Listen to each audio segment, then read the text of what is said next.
Yeah, my second video of the day, my bad. Same stuff on, but it is what it is.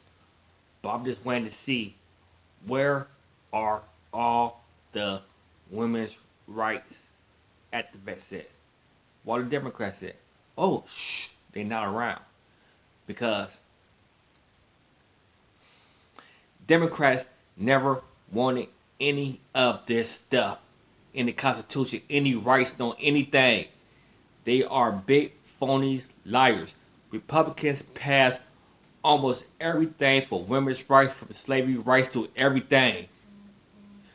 I'm gonna show you this video and pay attention and start learning and start waking up to who really is the enemy or who really is on the side of the females, the black community. It's the females right now, but who's really on that side though? It's not the Democrats. Show this video.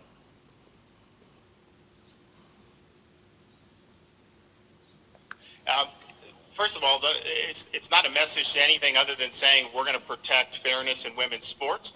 We believe that it's important to have integrity in the competition, and we think it's important that they're able to compete on a level playing field. And you've seen what's happened when you don't have that.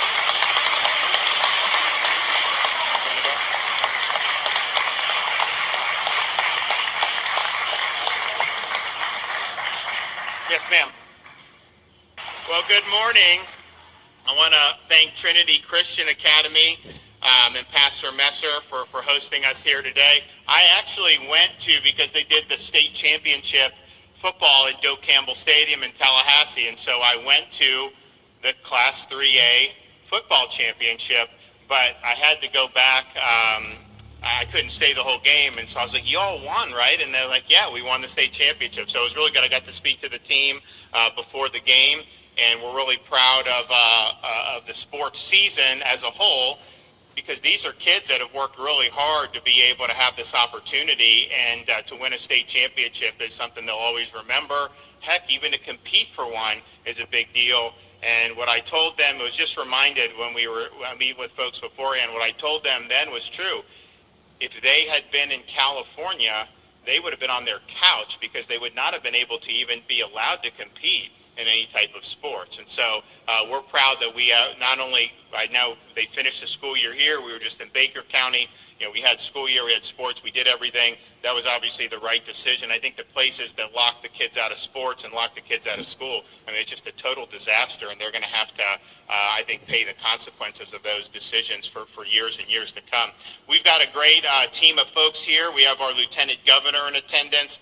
We have Senator Kelly Stargel, Aaron Bean, Jen Bradley, a lot of representatives, Kaylee Tuck, Chris Latvala, Stan McLean, Cord Bird, Jason Fisher, Chuck Brannon, Wyman Duggan, and Clay Yarborough.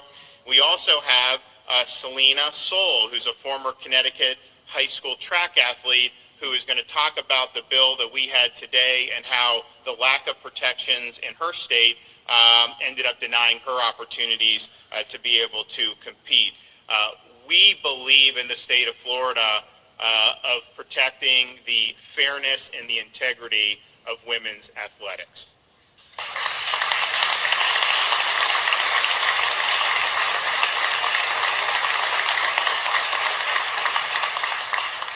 Being able to compete in a variety of sports in Florida, fortunately, has opportunities across a wide range of sports, and we're very competitive in a number of different sports, provides our young girls with opportunities that really teach them lessons that last a lifetime. And I think the same is true for all of our sports. Certainly was true for me growing up here in the state of Florida, being able to compete, and it took me to college. It's taken many of our girls to college to be able to get an education and to compete. So we believe that it's very important that that the integrity of those competitions are preserved, that these opportunities are protected.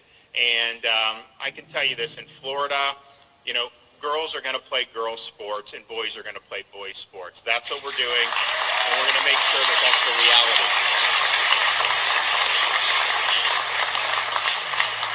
So the bill that we're doing today will ensure fairness for women athletes for years to come in the state of Florida. It says that athletic teams or sports that are designated for females are open to females. And we're going to go based off biology, not based off ideology when we're doing sports. The bill defines a student's biological sex based on the student's official birth certificate at the time of birth.